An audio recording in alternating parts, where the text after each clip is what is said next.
Que a paz, a graça e a sabedoria de Deus guiem a jornada de cada um que nos ouve hoje. Recebam esta bênção divina para o seu dia, sabe? Para trazer um pouco de alívio e clareza no meio da correria. Amém. Eu acho que essa é a melhor forma de começar a nossa conversa, especialmente com o peso do tema de hoje. Com certeza. Bom, na nossa imersão de hoje, a gente vai mergulhar a fundo e identificar os apontamentos do autor de um livro muito, assim, provocativo, chamado Tomando Decisões Segundo a Vontade de Deus. Nossa missão aqui é destrinchar mesmo o que essa obra tem a dizer. E é uma obra fascinante, né? Porque ela toca numa ferida muito exposta. Nossa, muito exposta. O tema central que o autor traz é justamente aquela grande ansiedade, tipo uma angústia real, que existe no meio cristão para descobrir o tal plano específico de Deus para a vida de cada um. Exato. E a nossa missão de análise aqui é estabelecer um tom bem claro, sabe? Nós vamos separar o que é o plano revelado de Deus, que é bíblico, claro e super seguro, daquilo que acabou se tornando uma busca ansiosa e quase mística por um mapa escondido de decisões. Certo, vamos desvendar isso. O ponto de partida do autor é aquele chavão clássico, né? Aquela frase que todo mundo já ouviu na igreja. Deus tem um plano maravilhoso para sua vida. O famoso chavão confortador. Isso. E o autor destaca como essa frase, embora sirva muito de conforto em momentos de decepção, tipo um divórcio doloroso ou um desemprego repentino, ela cria um efeito colateral terrível. Que é a obsessão, né? Exatamente. A obsessão por descobrir os mínimos detalhes desse plano maravilhoso. Porque a pessoa pensa, tá, se o plano é maravilhoso, eu não posso pisar na bola e estragar tudo. E a mente humana, especialmente quando está machucada, ela busca controle. Ela quer garantias. O autor é cirúrgico ao mostrar como a gente pega uma promessa de esperança e transforma num labirinto de neuroses, sabe?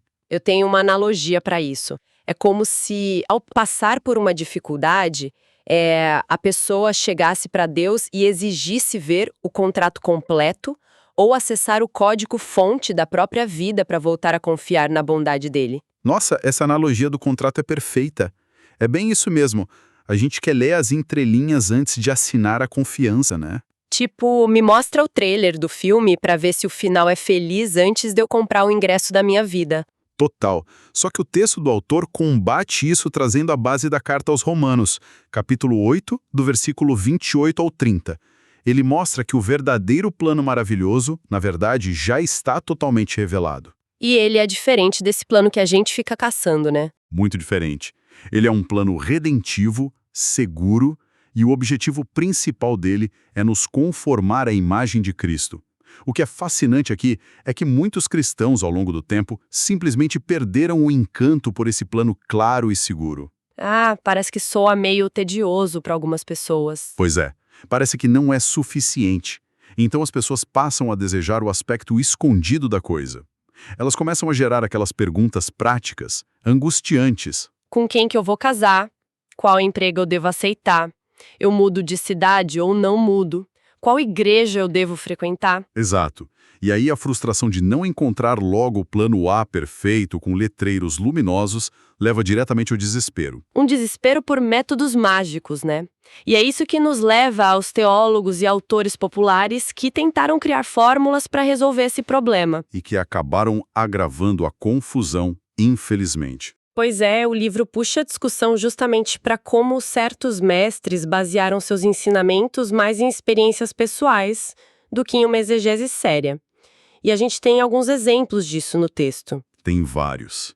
O autor detalha, por exemplo, o caso do J. Hodgman Williams. O problema do Williams é que ele confunde os textos bíblicos que falam sobre obedecer aos mandamentos morais de Deus com a ideia de descobrir os decretos secretos de Deus. Então ele mistura uma regra de moralidade com uma bola de cristal. Perfeitamente.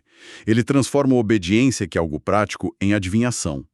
O livro também menciona outra obra famosa chamada Experiências com Deus, que sugere sutilmente que a mente que Deus nos deu não é suficiente. Como assim? A mente racional não serve. Segundo essa linha de pensamento, não. Para eles, Seria necessário ouvir vozes diretas e receber instruções específicas para cada direção na vida. Ignora-se o discernimento. E tem também o conceito do William W. Orr, que o nosso autor critica duramente. Ah, o conceito das duas vontades, certo? Isso. O Orr ensina sobre um anseio constante, que ele chama de 24 quilates, para descobrir a vontade escondida de Deus. E ele introduz essa terrível ideia de que existe uma primeira vontade, que é a diretiva e traz felicidade plena. E se você errar essa primeira vontade... Você cai na segunda vontade, que seria permissiva. E essa segunda vontade traz apenas frustração e uma vida cristã de segunda classe. Nossa, o peso disso é esmagador. Mas, eu preciso fazer uma pergunta sincera aqui. Mas não é piedoso querer a direção de Deus o tempo todo?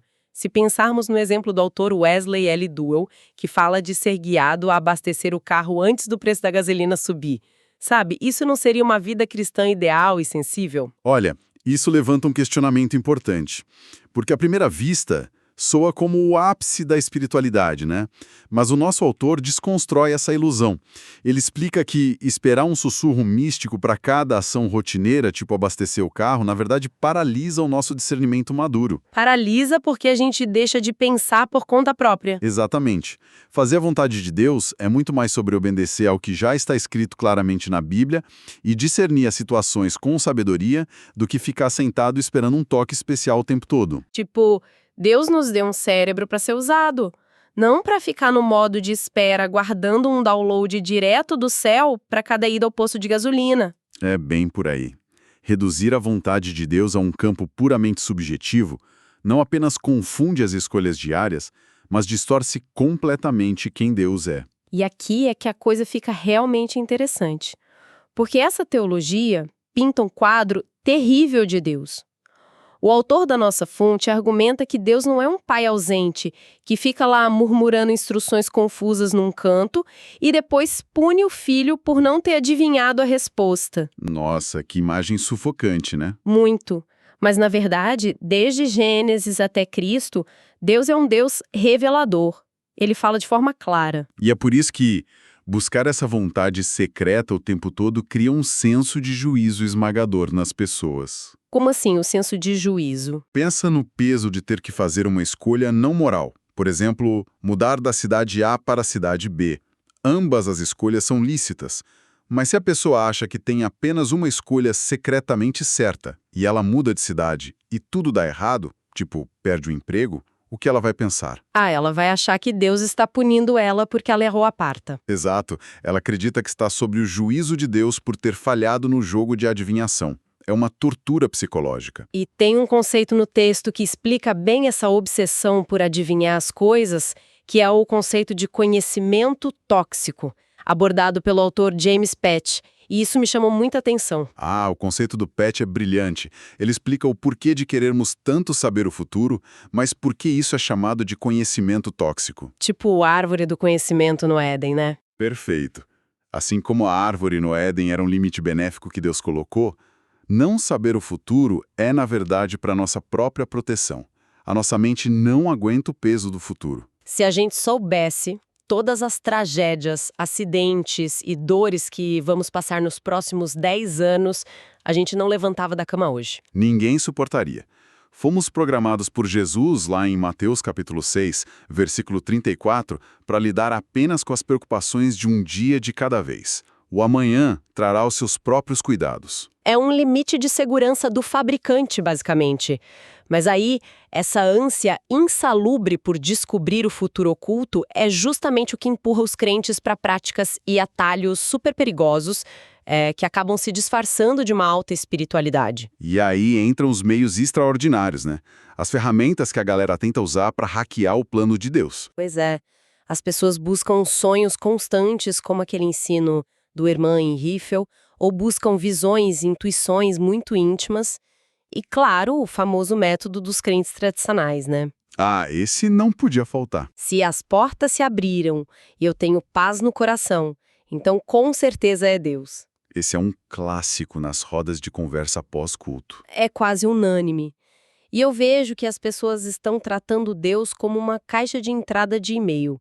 Elas ficam ali dando um refresh na página, esperando uma notificação clara com o próximo passo.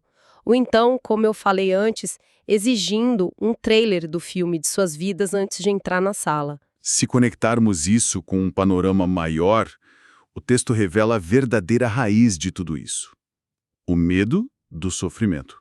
O medo de errar e sofrer as consequências. Exato. Queremos a bússola mágica perfeita para evitar arcar com a responsabilidade e as consequências das nossas decisões. A gente quer um seguro contra qualquer dor. E o texto destrói totalmente a ideia de que buscar esses sinais e atalhos é algo espiritual, não é? Destrói por completo. O autor deixa claro que, na verdade, exigir sinais o tempo todo é viver por vista e não por fé.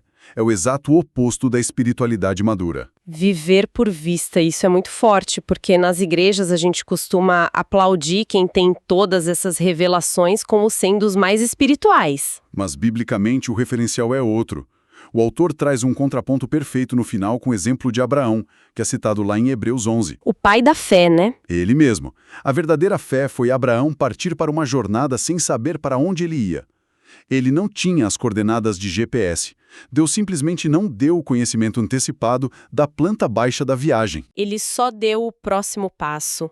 Uhum. A vontade de Deus é compreendida no caminhar maduro, confiando no caráter de quem prometeu e não em revelações adivinhatórias constantes. Nossa, isso é profundamente libertador para quem está sobrecarregado com a ansiedade do futuro. Tira um peso enorme das costas. Sem dúvida. E para encerrarmos, eu queria deixar um questionamento provocativo para quem nos ouve refletir ao longo da semana. Por favor, manda ver. E se a maior prova de confiança que podemos dar a Deus não for passar a noite em claro exigindo que Ele nos mostre o mapa completo, e se for justamente usar a sabedoria que Ele já nos deu na Bíblia para dar o próximo passo no escuro, sabendo que Ele nos segura pela mão mesmo se a gente tropeçar no caminho. Uau! Que reflexão! E para quem está acompanhando e quer se aprofundar ainda mais nesses apontamentos libertadores, informo que teremos uma nova análise deste mesmo livro na nossa próxima imersão. Muito obrigada pela companhia e pela escuta atenta de sempre. Deus abençoe todos os ouvintes.